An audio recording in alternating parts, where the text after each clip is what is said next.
Hello hi friends. ఈరోజు మనం Terraform అంటే ఏం తెలుసుకున్నాం. టెరాఫామ్ అంటే ఏంటి, టెరాఫామ్ ఎందుకు వచ్చింది అన్న విషయాన్ని ఈరోజు తెలుసుకుందాం. టెరాఫామ్ ఎందుకు వచ్చింది అంటే, మనం ఇప్పుడు తీసుకుంటే ఏ టెక్నాలజీ అయినా మనకి రోజు రోజుకి ఇంప్రూవ్ అవుతూ వస్తుంది అనమాట. ఇంప్రూవ్ అవుతూ వస్తుందంటే ఒక టెక్నాలజీ యూజ్ చేస్తున్నామంటే అది సింప్లిఫై చేసుకొని ఇంకో టెక్నాలజీ, ఆ టెక్నాలజీ సింప్లిఫై చేసుకొని ఇంకో టెక్నాలజీ అలా వస్తుంది. అలా వచ్చిన టెక్నాలజీని ఈ టెరాఫామ్ కూడా ఒకటనమాట. సో మనం ఎర్లియర్ కంపెనీస్లో కనుక చూసుకుంటే ఏ కంపెనీ తీసుకున్నా దాంట్లో ఇన్ఫ్రాస్ట్రక్చర్ అనేది మెయింటైన్ చేస్తారనమాట.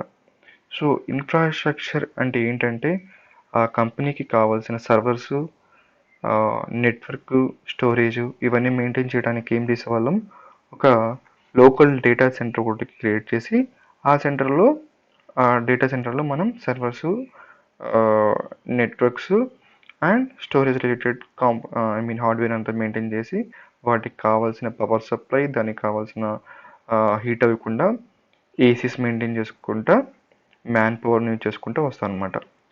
సో అయితే ఇక్కడ ఏమవుతుందంటే మనకి ఇది టైం కన్జ్యూమింగ్ ప్రాసెస్ అనమాట. లోకల్ డేటా సెంటర్ని ఆన్ ప్రిమిసెస్ కూడా అంటారనమాట. దాంట్లో మనం ఏం చేస్తాం, హార్డ్వేర్ కింద వచ్చేసరికి servers, network switches, storage device etcetera, and వాటికి కావాల్సిన పవర్ సప్లై, వాటి కూలింగ్కి ఏసీ స్విచ్ చేస్తాం అండ్ డేటా సెంటర్. సో ఇక్కడ ఏమవుతుంది, మనకి hardware, money waste, power supply and ACs and ఇవన్నీ మెయింటైన్ చేయడానికి ఇంజనీర్స్. సో ఇలా ఇలా యూజ్ చేసుకుంటూ వచ్చేవాళ్ళం అనమాట. అయితే దీని తర్వాత ఏమైందంటే మనకి ఈ టెక్నాలజీ తర్వాత మనకి ఏమొచ్చిందంటే క్లౌడ్ వచ్చిందనమాట. క్లౌడ్ ప్రొవైడర్స్ వచ్చారు. సో ఈ క్లౌడ్ ప్రొవైడర్స్ వచ్చేగలికి ఎవరెవరు ఉన్నారు, ఏడబ్ల్యూఎస్, ఎజూర్, నెక్స్ట్ గూగుల్ వాళ్ళది జీసీపీ. సో ఇలా మనకి చాలా క్లౌడ్ టెక్నాలజీస్ వచ్చినాయి అనమాట. క్లౌడ్ టెక్నాలజీస్ అంటే ఏమంటే మనకి ఇక్కడ ఏదైతే మనం హార్డ్వేర్ ఇవన్నీ యూజ్ చేస్తున్నామో ఇవన్నీ మనం లోకల్గా మెయింటైన్ చేయకుండా ఈ క్లౌడ్ ప్రొవైడర్స్ ఎవరైతే ఉన్నారో వాళ్ళు మనకి కావాల్సిన ఇన్ఫ్రాని ప్రొవైడ్ చేస్తారనమాట. సో అంటే మనకి ఇక్కడ ఏంటి, మెయింటెనెన్స్ తగ్గిపోతుంది అండ్ మ్యాన్ పవర్ తగ్గిపోతుంది, కాస్ట్ కూడా తక్కువ ఉంటుందన్నమాట. ఇలా మనం ఎంతైతే యూజ్ చేసుకుంటామో, మనం ఎన్ని సర్వర్స్ అయితే వాడుకుంటామో దాన్ని బట్టి మనకి ఈ క్లౌడ్ ప్రొవైడర్స్ అనేది చార్జ్ చేస్తారనమాట. దీన్ని పే యాజ్ యూ గో అంటారనమాట. Pay as you go. So pay as you go మోడల్లో మనం ఎంతైతే యూజ్ చేస్తామో అంత మాత్రమే మనం పే చేస్తాము. ఓకేనా.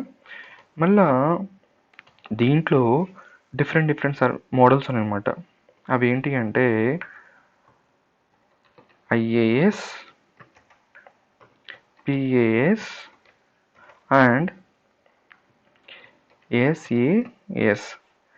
ఐఏఎస్, పిఏఎస్, ఎస్ఏఎస్ అంటే ఏంటంటే infrastructure as a service, platform as a service and software as a service అనమాట.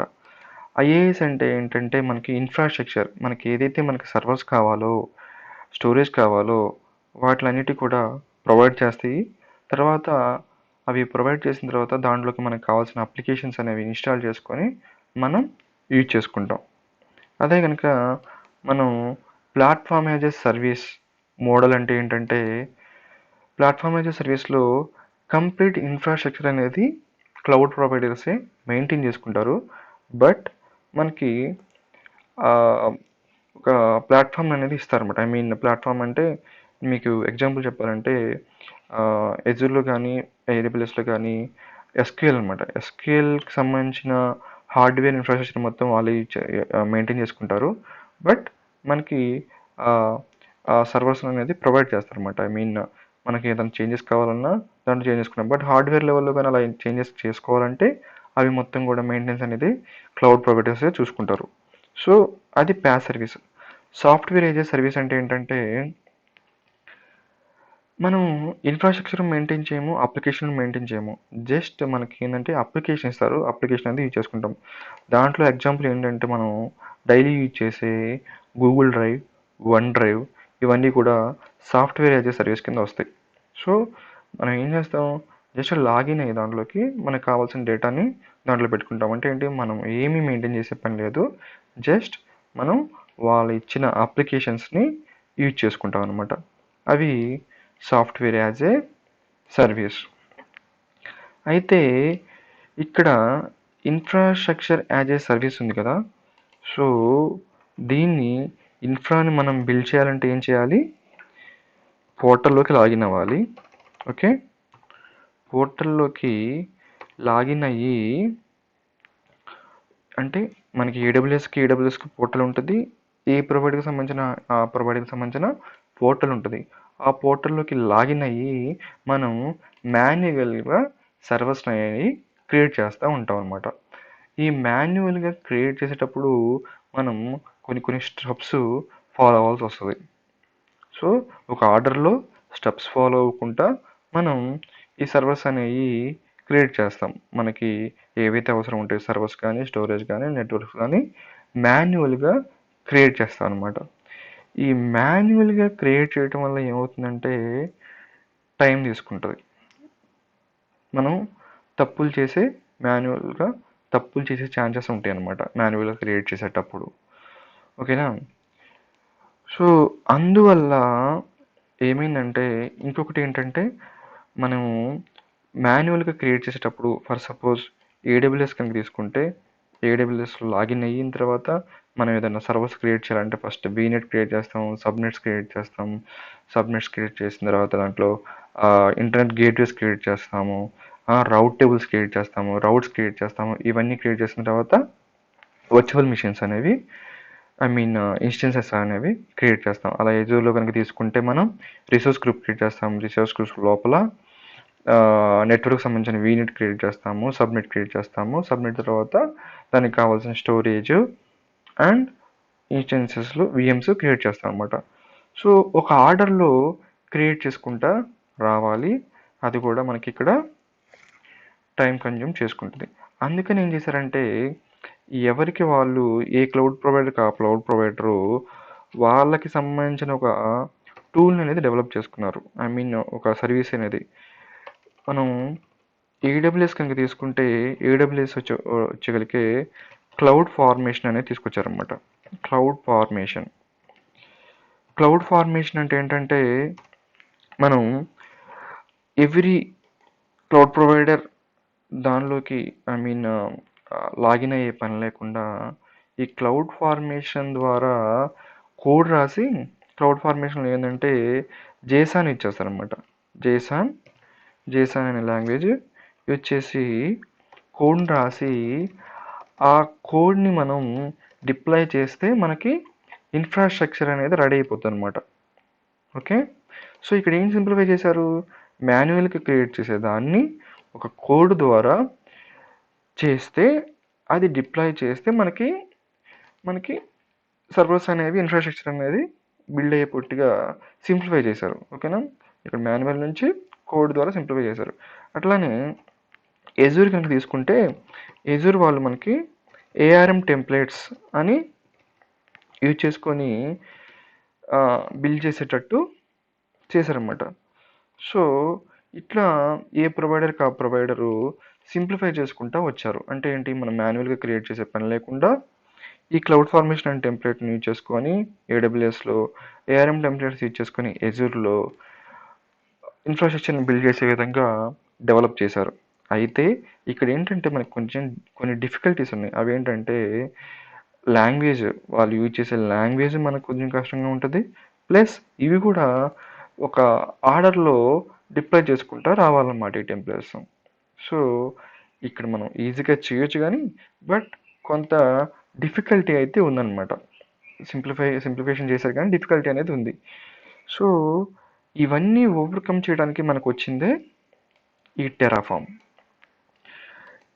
అంటే ఏంటంటే, ఏదైతే ఇప్పుడు మనం ఇక్కడ కోడ్ ద్వారా డిప్లాయ్ చేయొచ్చు అని అన్నామో, సో దాన్ని టెరాఫామ్ ద్వారా కూడా చేయొచ్చు. అయితే టెరాఫామ్ ద్వారా చేయొచ్చు. ఇది ఓన్లీ సింగిల్ ప్రొవైడర్కి సంబంధించింది కాదు. Terraform will support several providers, AWS, Azure, GCP, ఇలా అలీబాబా, ఇలా తీసుకుంటే చాలా ప్రొవైడర్స్కి ఇది కోడ్ని అనేది ఈజీగా బిల్డ్ చేయడానికి, కోడ్ని యూజ్ చేసుకొని ఈజీగా ఇన్ఫ్రాస్ట్రక్చర్ని బిల్డ్ చేయడానికి మనం ఈ టెరాఫామ్ అనేది యూజ్ చేస్తున్నాం అన్నమాట. సో అందుకని ఈ టెరాఫామ్ అనేది వచ్చింది. సో ఇప్పుడు మీకు అర్థమైందిగా. సో లోకల్గా ఆన్ ప్రిమ్కి యూజ్ చేసేటప్పుడు మనకేంటి, మనకి కాస్ట్ ఎక్కువ, ప్లస్ మ్యాన్ పవర్ ఎక్కువ, పవర్ సప్లై, చాలా మెయింటెనెన్స్ ఇవన్నీ చేయాల్సి వస్తుంది. దాన్ని సింప్లిఫై చేయడానికి వచ్చిన టెక్నాలజీని క్లౌడ్. మనకి టెరాఫామ్ కూడా లేనప్పుడు అందరికీ క్లౌడ్ అన్నారనమాట. సో దీన్ని కూడా సింప్లిఫై చేసి ఏం చేశారంటే ఎవరి కావాలి ప్రొవైడర్స్ ఐఏసి, దీన్ని ఏమంటారంటే ఐఏసి అంటారనమాట. ఐఏసి అంటే ఏంటంటే ఇన్ఫ్రాస్ట్రక్చర్ యాజ్ ఏ కోడ్ అనమాట. ఓకేనా, infrastructure as a IAC. Okay, infrastructure as a code అంటే మనకి కోడ్ ద్వారా మనం ఇన్ఫ్రాస్ట్రక్చర్ని ఈజీగా తక్కువ టైంలో బిల్డ్ చేయడానికి యూజ్ చేస్తాం అనమాట. సో సేమ్ అదే కాన్సెప్ట్ని టెరాఫామ్లో మనం యూజ్ చేస్తాము. Terraform is a infrastructure as a code.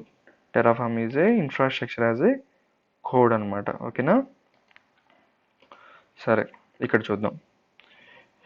Infrastructure as a code అన్నాము, దీన్ని బాగానే ఉంది. బట్ ఇదేంటి, అన్ని ప్రొవైడర్స్కి కూడా సపోర్ట్ చేస్తుంది. ఏడబ్ల్యూఎస్కి, ఏజూర్కి, జీసీబీకి అండ్ చాలా ప్రొవైడర్స్కి సపోర్ట్ చేస్తుంది. అది దీనికి ప్రొవైడ్ చేస్తుంది అన్నది మనం ఒక్కసారి వాళ్ళ సైట్లోకి వెళ్ళి చూద్దాం.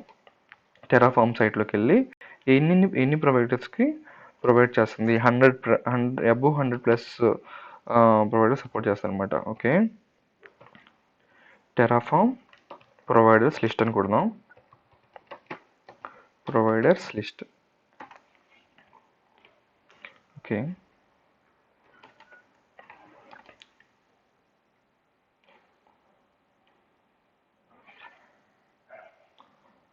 చూసారా ప్రొవైడర్స్ అనమాట. AWS, Azure, Google cloud, Kubernetes, Oracle cloud, Alibaba cloud, ఇలా తీసుకుంటే ఇవి ఏంటంటే మెయిన్ ప్రొవైడర్స్ అనమాట.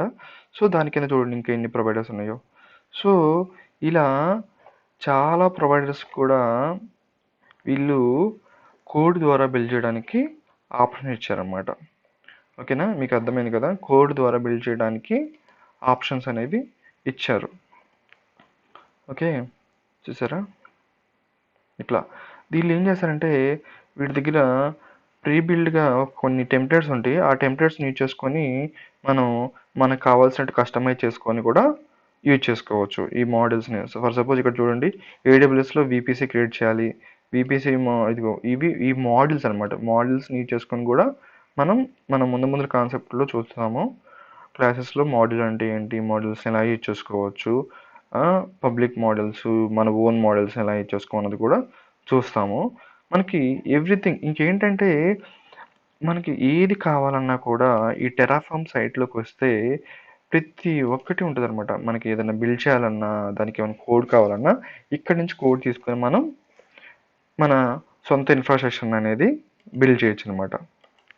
ఓకే, కమింగ్ టు హియర్ ఏమని చెప్పాము, దీన్ని మనం ఇన్ఫ్రాస్ట్రక్చర్ యాజ్ ఏ కోడ్ అన్నాం కదా.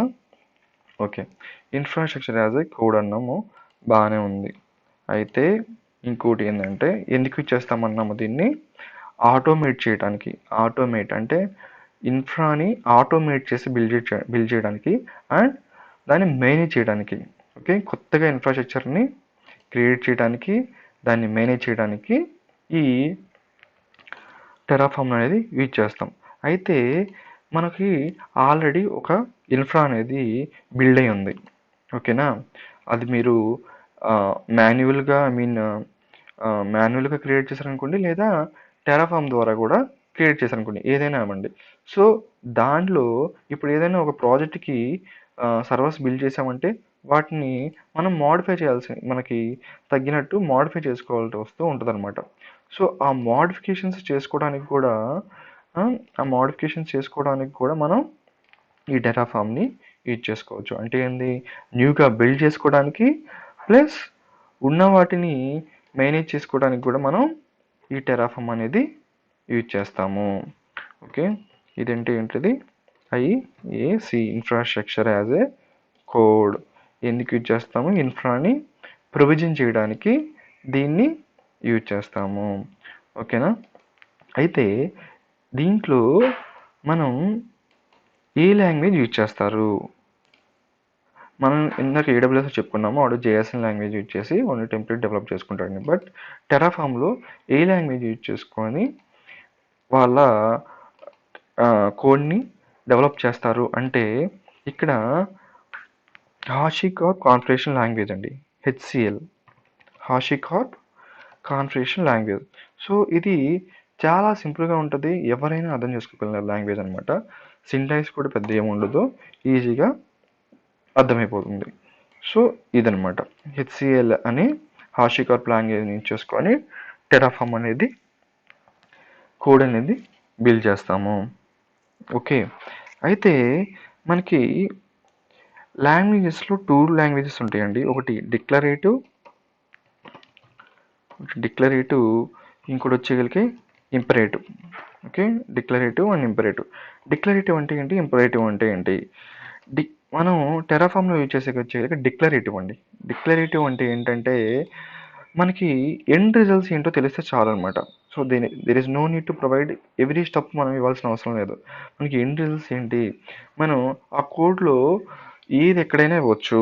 మనకి ఫస్ట్ మనకి ఏదన్నా సర్వర్స్ క్రియేట్ చేస్తామంటే మనం రెజ్యూలో క్రియేట్ చేస్తామంటే ఏంటి, రిసోర్స్ గ్రూప్ క్రియేట్ చేస్తాం, రిసోర్స్ గ్రూప్ తర్వాత ఇట్లా ఆర్డర్ వెళ్తాం అనమాట. సో దీంట్లో ఆర్డర్లో వెళ్ళాల్సిన పని లేదు, కోడ్లో ఎక్కడైనా ఏదైనా ఇవ్వచ్చు, అది ఆటోమేటిక్గా టెరాఫామే చూసుకుంటుంది. ఓకే, టెరాఫామే చూసుకుంటుంది. బట్ వేరేస్ ఇన్ ఇంపరేటివ్ ఏంటంటే ఎవ్రీ స్టెప్ని డిఫైన్ చేయాలండి. ప్రతి స్టెప్ని కూడా మనం స్టెప్ బై స్టెప్ రాసుకుంటా పోవాలి. సో ఇది మనం ఇక్కడ యూజ్ చేయము, డిక్లరేటివ్ యూజ్ చేస్తాం కాబట్టి చాలా సింపుల్గా ఉంటుంది. ఇంకా మనం టెరాఫామ్లో చెప్పాల్సినవి ఏమున్నాయి అంటే మీకు ఇంకా ఇక్కడ మనకి డిఫరెంట్ అప్లికేషన్స్ కూడా ఉన్నాయండి, టూల్స్ ఉన్నాయండి. ఏంటి అంటే అవి యాన్సిబుల్ అని ఒకటి ఉందన్నమాట. సో దీని ద్వారా కూడా మనము ఇన్ఫ్రా అనేది బిల్డ్ చేయొచ్చు. టెరాఫామ్ ద్వారా మనం ఏం చేయొచ్చు అంటే, ఫర్ సపోజ్ ఒక ఎగ్జాంపుల్ తీసుకుందామండి. ఎగ్జాంపుల్ ఏంటంటే ఒక ప్రాజెక్ట్కి సర్వర్స్ బిల్డ్ చేయాలి, సర్వర్స్లో అప్లికేషన్స్ ఇన్స్టాల్ చేయాలన్నమాట. సో అప్లికేషన్స్ కొన్ని డిప్లాయ్ చేయాలి. సో అందుకోసం ఏంటంటే సర్వర్స్ని బిల్డ్ చేయడానికి ఏం యూజ్ చేస్తాం మనం, ఫస్ట్ ఇన్ఫ్రా టీమ్ అనేది సర్వర్స్ని బిల్డ్ చేస్తుంది, తర్వాత డెవలపర్ టీము అప్లికేషన్ డెవలప్ చేసి అప్లికేషన్ డిప్లాయ్ చేస్తారు. సో ఇక్కడ మనకు 2 టాస్క్లు ఉన్నాయి, సర్వర్స్ని బిల్డ్ చేయడం ప్లస్ దాంట్లో ఆ సర్వర్స్లో కాన్ఫిగరేషన్ అనేది చూసుకోవాలన్నమాట. సో ఇన్ఫ్రా టీమ్ అనేది ఇన్ఫ్రాని డెవలప్ చేస్తే కాన్ఫిగరేషన్ మేనేజ్మెంట్ ఇదంతా కూడా డెవలపర్స్ టీమ్ చూసుకుంటారు అనమాట. డెవలపర్స్ టీము ఇవన్నీ కోడ్ డిప్లాయ్మెంట్ ఇవన్నీ చూసుకుంటూ ఉంటారు. సో ఈ 2 టాస్క్లు కూడా టెరాఫామ్ పర్ఫామ్ చేస్తుంది, యాన్సిబుల్ కూడా పర్ఫామ్ చేస్తుంది అనమాట. 2 టాస్క్లు పర్ఫామ్ చేస్తాయి. బట్ మనకి టెరాఫామ్ మెయిన్ వచ్చేకలికి, ఎందుకంటే it is a infrastructure management అనమాట. మెయిన్ ప్రైమరీ టాస్క్ వచ్చేకలికే ఐఏసి.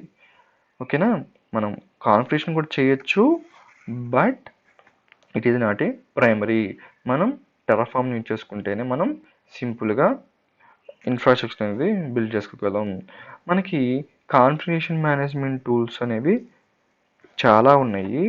సో వాటికి కావాలంటే మనం ఇలా యాన్సిబుల్ ఇవి యూజ్ చేసుకోవచ్చు అనమాట.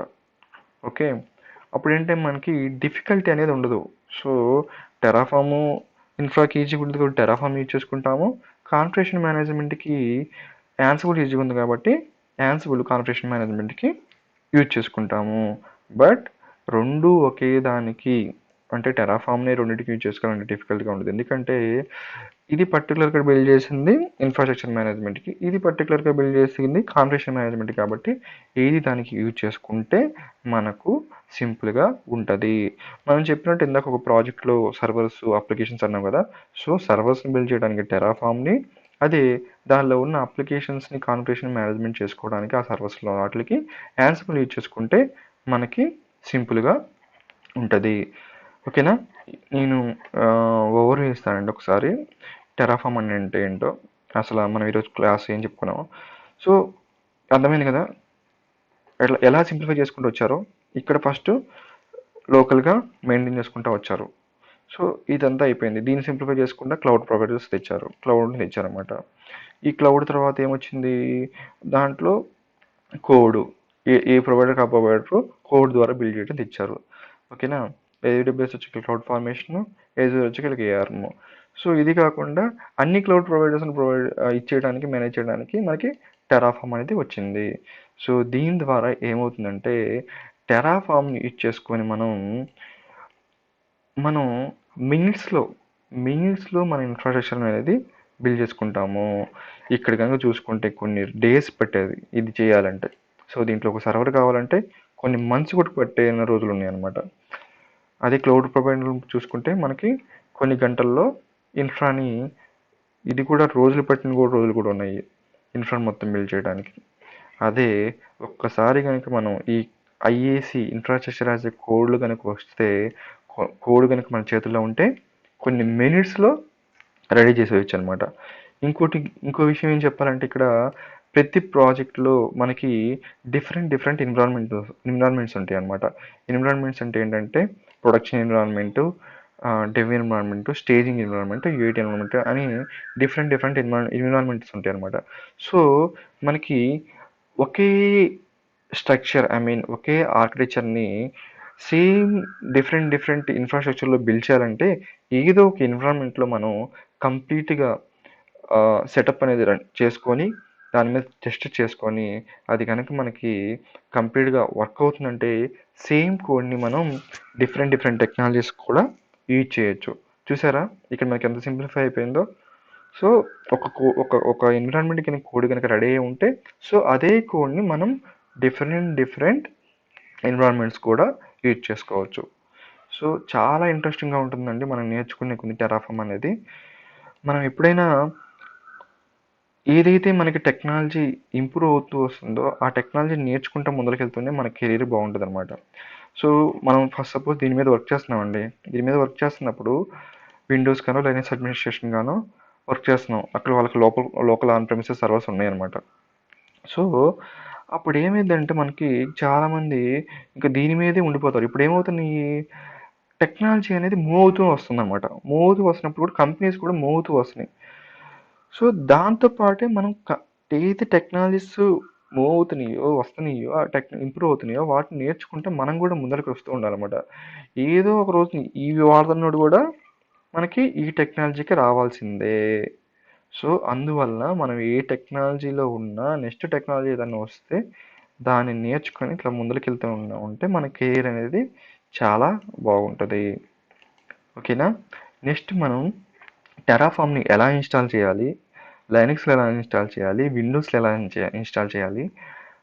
అన్న విషయాల్ని మనం ముందు తెలుసుకుందాము. అండ్ దీని మీద ప్రాక్టికల్స్ ఏడబ్ల్యూఎస్ ఇన్‌ఫ్రాస్ట్రక్చర్‌ని ఎలా బిల్డ్ చేయొచ్చు అన్న విషయాన్ని కూడా మనం ముందు తెలుసుకుందాం. ఎజూర్‌లో ఎలా డెవలప్ చేయొచ్చు? ఏడబ్ల్యూఎస్ ఇన్‌ఫ్రాని బిల్డ్ చేయొచ్చు. చాలా సింపుల్ ఉంటది. కొన్ని సెకండ్స్, మినిట్స్‌లోనే మనం ఇన్‌ఫ్రాన్ అనేది బిల్డ్ చేస్తాం అనమాట. Okay. Thank you very much for watching this video. Bye.